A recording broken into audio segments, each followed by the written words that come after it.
حمد و صلات کے بعد تمام محترم سامعین و حاضرین، السلام علیکم ورحمۃ اللہ وبرکاتہ۔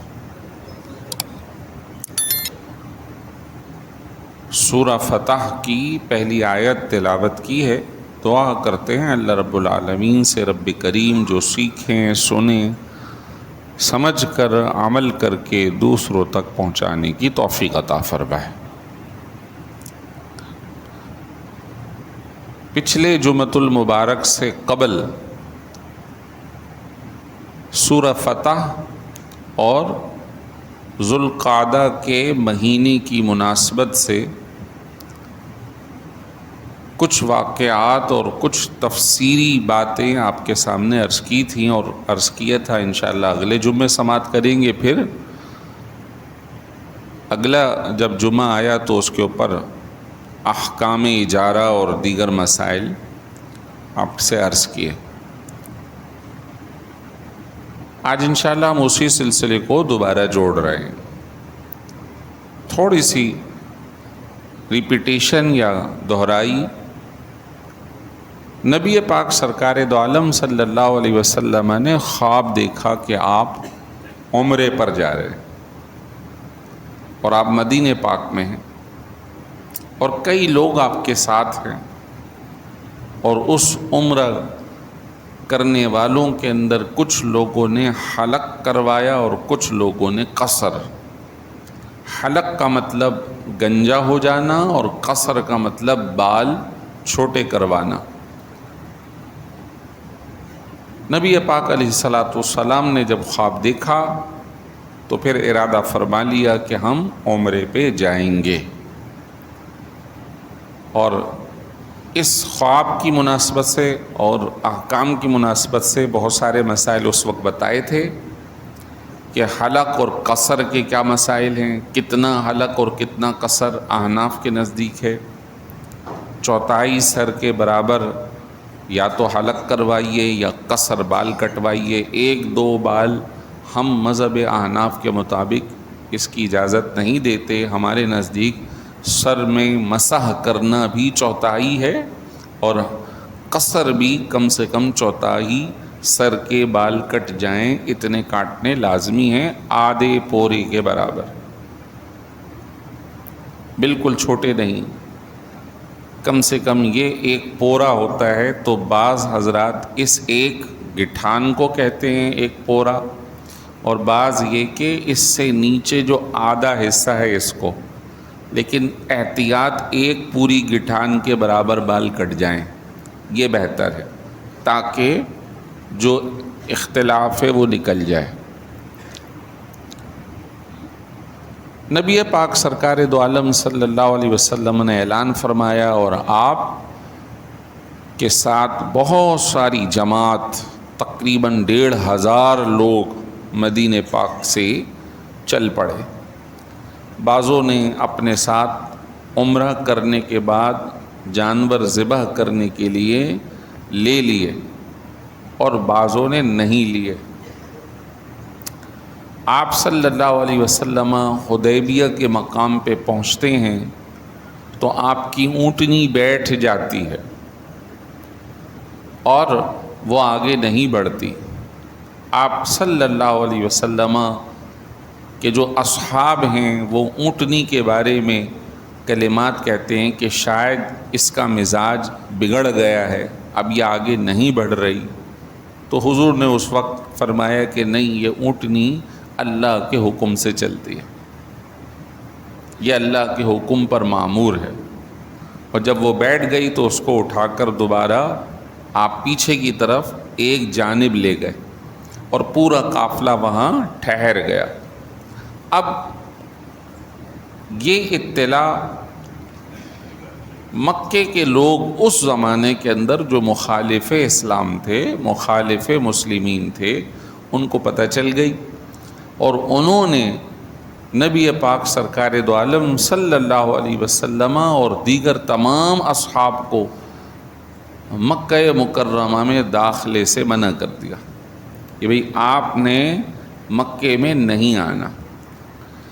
آپ نبی پاک سرکار دو عالم صلی اللہ علیہ وسلم نے اپنی بات کہ ہم عمرہ کرنے آئے ہیں پہنچانے کے لیے اپنے سفیر یعنی بات چیت کرنے والا فرد مقرر فرمایا. پہلے حضرت عمر فاروق کو فرمایا, عمر تم جا کر انہیں یقین دہانی کرواؤ, بات چیت کرو کہ ہم یہاں عمرہ کرنے آئے ہیں اور عمرہ کر کے واپس چلے جائیں گے. حضرت عمر فاروق نے معذرت چاہی کہ حضور میں مزاج میں تیز ہوں, شاید بات بننے کے بجائے اور بگڑ جائے, آپ کسی اور کو بھیج دیں.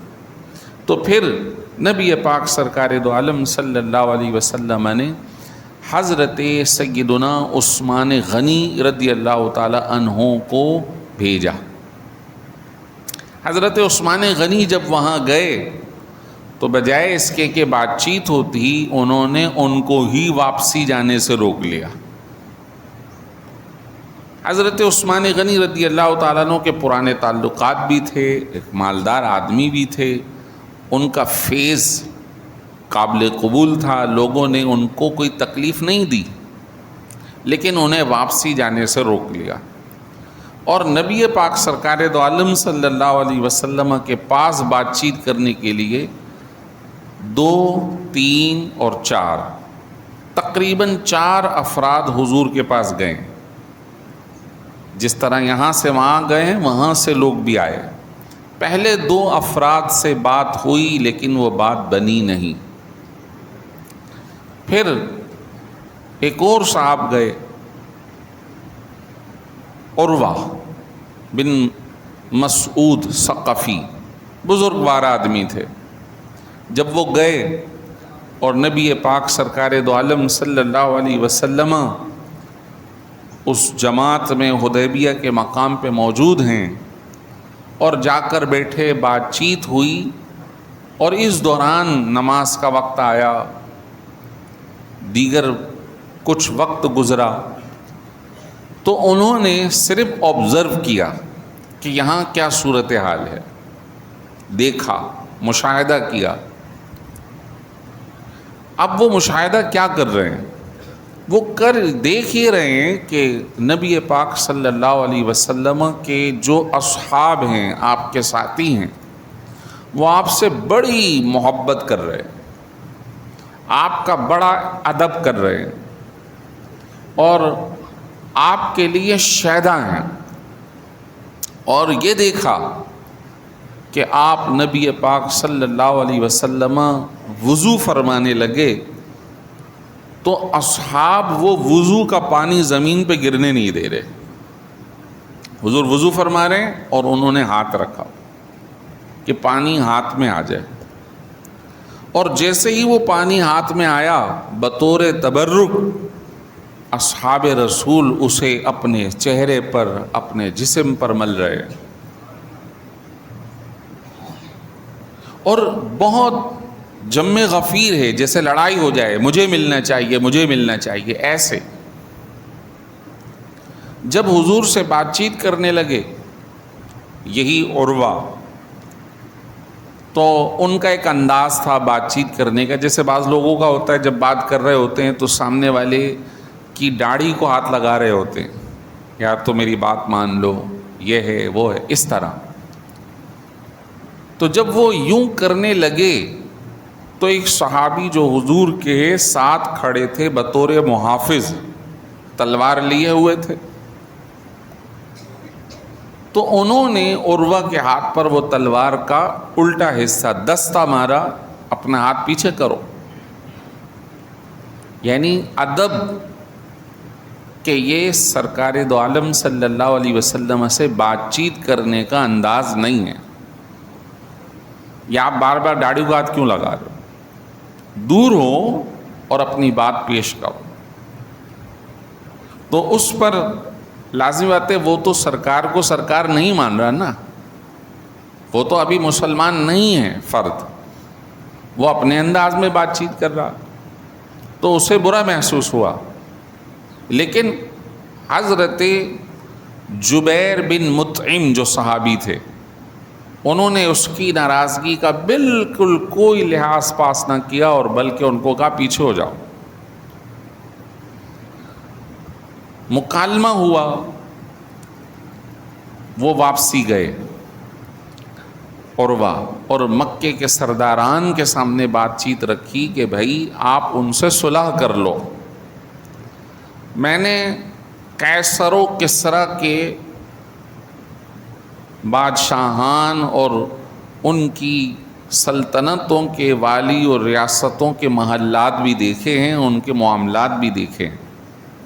قیصر روم کے سربراہ کو کہا جاتا تھا اور کسریٰ ایران کے سربراہ کو کہا جاتا تھا. اس زمانے میں روم کے اندر جو سلطنت تھی وہ عیسائیت کی تھی، اور آج بھی مذہب عیسائیت کا مین مرکز روم ہے. بڑا چرچ ان کا روم میں ہے عرصہ دراز سے. اور کسریٰ یعنی ایران اس زمانے میں، حضور کے زمانے میں، اس علاقے کے اندر آگ کی پوجا ہوا کرتی تھی. آگ کو خدا مانا جاتا تھا، اور مسلسل وہاں آتش کدے میں جہاں آگ جلائی جاتی ہے آگ جلتی رہتی تھی، اور آگ کو سربراہ یا خدا مانا جاتا تھا کہ اس کو راضی کرو تاکہ بعد میں آپ کو تکلیف نہ ہو. لازم بات ہے یہ کفر ہے. نبی پاک سرکار دو عالم صلی اللہ علیہ وسلم کی برکت سے ان تمام علاقوں کے اندر اللہ کا دین پھیل گیا. تو کہنے لگے میں نے روم اور کسریٰ بھی دیکھے، ان کے محلات بھی دیکھے، بادشاہان بھی دیکھے ہیں، لیکن ایسی عزت و احترام میں نے کسی کا نہیں دیکھا جیسا میں نے ان کا دیکھا. میں نے وضو کرتے ہوئے لوگوں کو پانی لینے کے لیے لڑتے ہوئے دیکھا کہ پانی انہیں نصیب ہو جائے اور وہ اپنے جسم پہ مل لیں، اور جس کو پانی نہیں مل رہا وہ اپنے ساتھی کے ہاتھ پر ہاتھ مل کر اپنے جسم پہ مل رہا ہے. یہ نبی پاک سرکار دو عالم صلی اللہ علیہ وسلم کی عزت و احترام اور آپ سے محبت جو اصحاب رسول رضوان اللہ علیہم اجمعین نے کی، آنکھوں دیکھا حال جا کر وہاں بتایا. پھر انہوں نے چوتھا فرد بھیجا، اور حضور حدیبیہ میں ہیں. اب حدیبیہ میں یہ تو تھے مکالمات کہ ایک فرد یہاں سے جا رہا ہے وہاں سے جا رہا ہے. ادھر لازم آتے ایک مسافر ہیں، چٹیل میدان ہے، پہاڑی علاقے کا قریبی حصہ ہے، کوئی رہائشی جگہ تو نہیں ہے.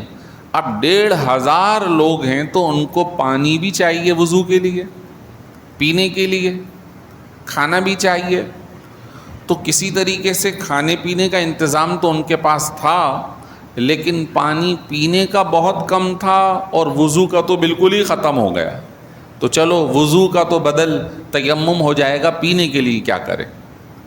تلاش ہوئی دائیں بائیں کنوؤں کی، کنویں تلاش کیے گئے تو پتہ چلا ایک عدد کنواں تو بالکل ہی خشک ہوا ہوا ہے اور ایک بالکل تہ میں بیٹھا ہوا ہے، بالکل تہ میں.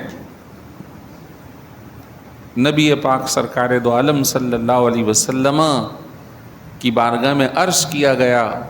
حضور نے ان کے ساتھ جا کر کنویں پر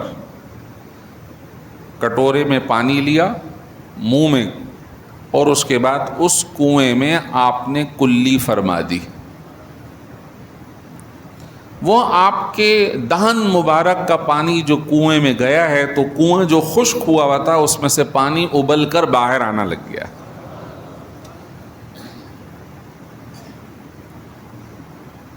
سبحان اللہ. یہ ہمارے پیارے نبی کی شان و عظمت ہے. اور اسی طرح کے ایک مبارک سفر میں جب پانی ختم ہو گیا تو آپ صلی اللہ علیہ وسلم سے عرض کیا گیا تو حضور نے ایک کٹورے میں پانی منگوایا تھا اور اس میں اپنا ہاتھ مبارک رکھ دیا تھا.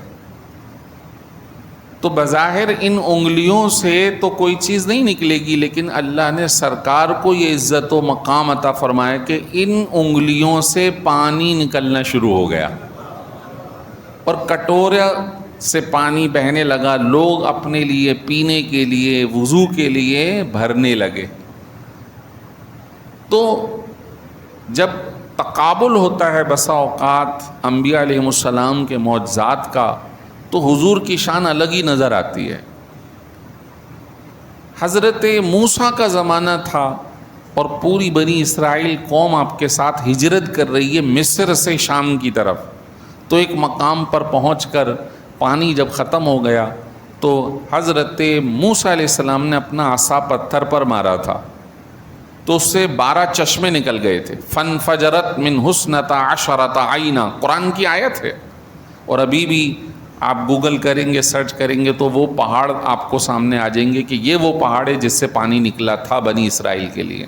لوگ گئے وہاں پہ زیارت کے لیے جاتے ہیں، اب تو پہاڑ اور خشک ایریا ہے، لیکن اس وقت ہوا۔ علماء نے لکھا کہ چشمے تو نکلتے ہی زمین اور پہاڑ سے ہیں،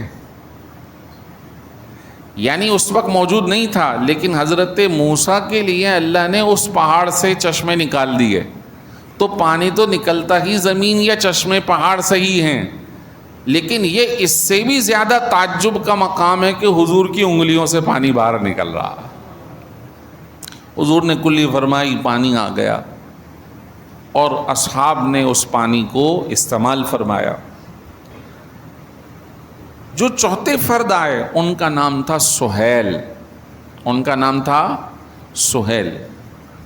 جیسے ہی وہ آنے لگے حضور نے ان سے پوچھا، انہوں نے کہا میرا نام سہیل ہے، تو آپ صلی اللہ علیہ وسلم نے ان کے نام کو سن کر اپنے اصحاب کو فرمایا تمہارا کام آسان ہو گیا۔ نام سہیل، سہیل میں سہل لفظ ہے اور اس کا مطلب ہے آسانی۔ حضور نے ان کے نام سے ایک یہ فعل نکالی، ایک یہ اچھا مسئلہ یا بات اخذ فرمائی کہ اب کام آسان ہونے والا ہے۔ معلوم یہ ہوا کہ ناموں کا بھی اثر ہوتا ہے۔ جبھی احادیث کے اندر یہ بات بتائی گئی کہ انبیاء کے ناموں پر نام رکھو یا صالحین کے ناموں پر نام رکھو۔ اب ہمارے زمانے کے اندر صالحین کے نام پہ نام رکھنا بہت کم کر رہے ہیں، بس یہ ہونا چاہیے کہ وہ ایک نیا نام ہو جیسا پورے محلے اور پورے ملک میں کسی کا نہ ہو۔ اب چاہے اس کا معنی کچھ بھی ہو، چاہے اس کا مطلب ہو بھی یا نہیں۔ مثال ہے، ایک شخص نے نام اپنے بیٹے بیٹی کا لکھ دیا لا ریب، قرآن سے نکالا ہے، تو لا ریب تو ایک آیت کا حصہ ہے جو آیت میں بامعنی ہے۔ الف لام میم ذالک الکتاب لا ریب فیہ، الف لام میم کوئی ترجمہ نہیں ہے، حروف مقطعات ہیں۔ ذالک الکتاب لا ریب فیہ، یہ وہ عظیم الشان کتاب ہے جس میں کوئی شک اور وہم نہیں ہے، یہ یقینی اور کنفرم اللہ کا کلام ہے۔ جو بات اس میں کہی گئی ہے وہ 100% درست اور حق ہے۔ اب گویا اس کا معنی نکلا لا ریب کا، جس میں کوئی شک نہیں۔ اب بچے کا نام رکھ دیا، کس چیز میں شک نہیں اس بچے میں، تو یہ معنی اس کے اندر درست نہیں بنتا۔ آپ بولیں کہ جناب قرآن سے نکالا ہے، تو قرآن میں تو خنزیر لفظ بھی ہے، سور، کیا وہ رکھ دیں گے؟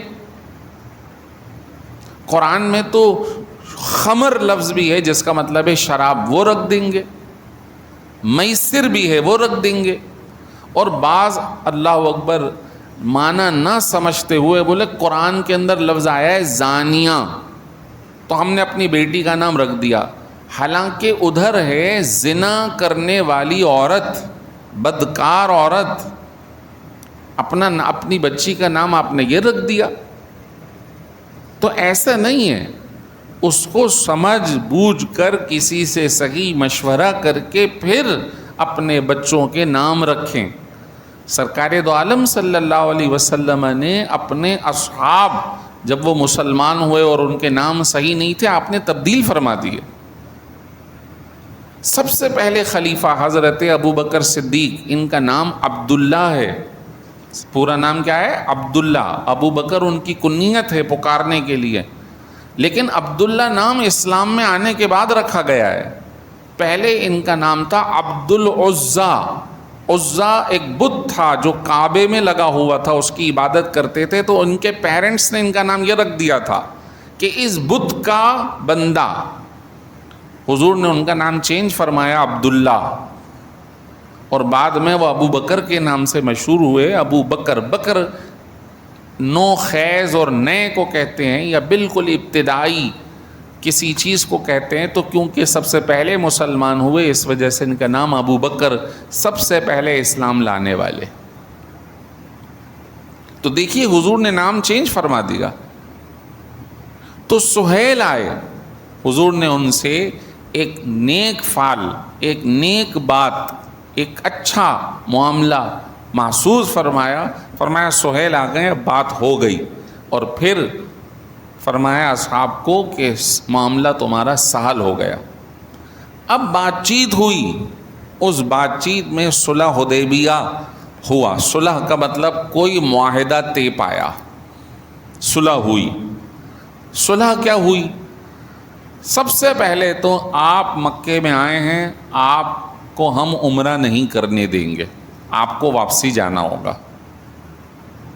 اب احرام باندھے ہوئے ہیں، نیت کی ہوئی ہے، اور عمرہ ادا نہیں ہو پا رہا، ایسے فرد کو عربی میں کہتے ہیں محصر، جو حصار میں آ گیا، روک دیا گیا۔ اب جیسے عمرہ کے لیے کسی نے نیت کر لی ہوگی، اور ابھی ہمارے رمضان میں جنگ چھڑ گئی، کتنی فلائٹیں کینسل ہو گئیں، تو کوئی تو ایئرپورٹ پہ ہی رہ گیا، کوئی وہاں رہ گیا۔ اب جس نے ایئرپورٹ پہ نیت کر لی اور وہ جا نہیں سکتا، جنگ چھڑ گئی، اب کیا مسئلہ ہے؟ محصر کیا کرے؟ تو محصر کا حکم یہ ہے کہ احرام پہنا ہوا ہے، وہ اب حلق کروا لے یا گنج کروا لے یا قصر کروا لے، لیکن کیونکہ اس نے احرام پہن لیا اور عمرہ نہیں کیا، تو نمبر ایک وہ قضا کرے گا، آئندہ جب بھی موقع ملے گا اس کو جانا ہوگا، اور نمبر دو اس کو ایک عدد جانور حرم میں قربانی کروانی پڑے گی، جس کو ہم کہتے ہیں دم، تب جا کے احرام کی پابندیوں سے وہ باہر نکلے گا۔ حضور نے فرمایا ٹھیک ہے، اور اپنے ساتھیوں کو فرما دیا بھائی آپ جانور ذبح کر لو اور حلق کروا لو، تاکہ احرام کی پابندیوں سے اتر جاؤ، نکل جاؤ، اگلے سال آ کر ہم عمرہ کریں گے۔ صلح یہ ہوئی ہے، اس سال آپ اندر نہیں جائیں گے۔ دوسری بات ہوئی تھی کہ آئندہ جب آپ آئیں گے تو ہتھیار آپ کے پاس نہیں ہوگا، زیادہ سے زیادہ تلوار ہوگی، تاکہ سفر کے دوران آپ اپنے لیے حفاظت کا بندوبست کر سکیں، اور جب آپ یہاں آئیں گے تو وہ بھی میان میں ہوگی، ہتھیار اندر ہوگا۔ نمبر 3، آپ کے پاس یہاں کا کوئی مسلمان چلا جائے تو آپ کو واپسی کرنا ہوگا، اور آپ کا کوئی یہاں آ گیا ہم واپسی نہیں کریں گے۔ 4 باتیں ہو گئیں، اور 5ویں اہم ترین تھی، 10 سالوں کے لیے ہماری جنگ بندی ہے، ہم آپس میں لڑیں گے نہیں۔ اور 6ٹھی شرط یہ تھی کہ جو قبیلہ اس جنگ بندی کے دوران جس کے ساتھ چاہے اٹیچمنٹ کر لے، کچھ لوگوں نے، کچھ قبائل نے مسلمانوں کے ساتھ ان کی حمایت کر لی، حلیف بن گئے، اور کچھ ان کے حلیف یعنی ان کے ساتھ ہو گئے، معاہدے میں شامل ہو گئے۔ اب یہ 6 اہم ترین شرائط تھیں جس کے اندر بظاہر مسلمانوں کو پیچھے ہٹنا پڑا تھا، عمرہ بھی نہیں ہو رہا، واپسی بھی جا رہے ہیں، لیکن اللہ تبارک و تعالیٰ نے اس معاہدے کو فرمایا انا فتحنا لک فتحا مبینا، اے حبیب مکرم ہم نے آپ کے لیے کھلی فتح عطا فرما دی۔ اب سب پریشان کہ یہ ہو رہا کیا ہے۔ حضرت عمر فاروق تو نہیں سمجھ پائے اور حضور سے عرض کی باقاعدہ، حضور یہ کیسی فتح ہے؟ کیا ہم دب کر، کیا ہم حق پہ نہیں؟ حضور نے فرمایا، اللہ نے فرمایا فتح ہے تو فتح ہے۔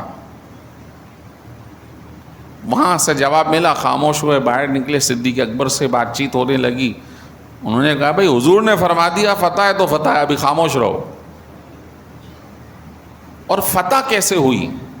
یہ ہوئی کہ جب 10 سال کے لیے جنگ بندی ہو گئی تو جو سب سے قریب ہمیں ستانے والے لوگ تھے، مکے کے لوگ تھے، ان پر بند بن گیا کہ ہم سے لڑائی نہیں کریں گے۔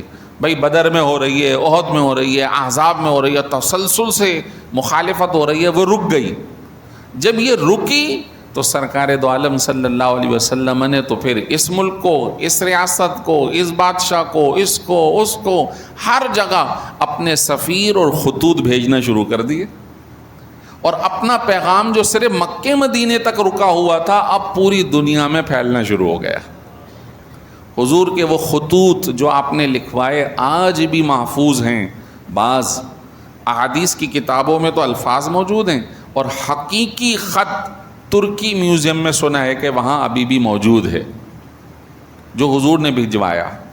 روم بھی بھجوایا، ایران بھی بھجوایا، دیگر علاقوں کے اندر بھجوایا، بادشاہان یمن کی طرف بھیجا، نہ جانے کتنے ممالک کی طرف بھیجا، اور اس طرح وہ پیغام جو رکا ہوا تھا باہمی چپکلش کی وجہ سے وہ پوری دنیا میں پھیلنا شروع ہو گیا، اور حضور کے خطوط پہ بہت سارے لوگ اسلام میں داخل ہو گئے۔ تو بظاہر ایک معاہدہ دبا ہوا تھا، لیکن اللہ نے اس معاہدے کی وجہ سے مسلمانوں کو اور اسلام کو پوری دنیا میں پھیلنے کا موقع عطا فرمایا۔ ابھی اس میں ڈیٹیل بہت ساری ہے، انشاءاللہ سورہ فتح کی روشنی میں آگے مزید آپ سے عرض کروں گا۔ اور یہ ہم نے کیوں شروع کیا تھا؟ کیونکہ ذو قعدہ یہ جو مہینہ ہے، اسی مہینے میں یہ معاہدات ہوئے تھے، صلح حدیبیہ ہوا تھا، سورہ فتح نازل ہوئی تھی، تو میں نے اس کا آغاز کیا تھا کہ ہم کوشش کرتے ہیں اس سورت اور اس کے مضمون کو سمجھیں کہ اللہ کا کلام ہمارے پاس موجود ہے، تلاوت تو ریگولر کرتے ہیں، لیکن اس میں ہے کیا، کس پس منظر میں ہے، اس کو سمجھنے کی کوشش کریں گے۔ اللہ ہمیں عمل کی توفیق عطا فرمائے۔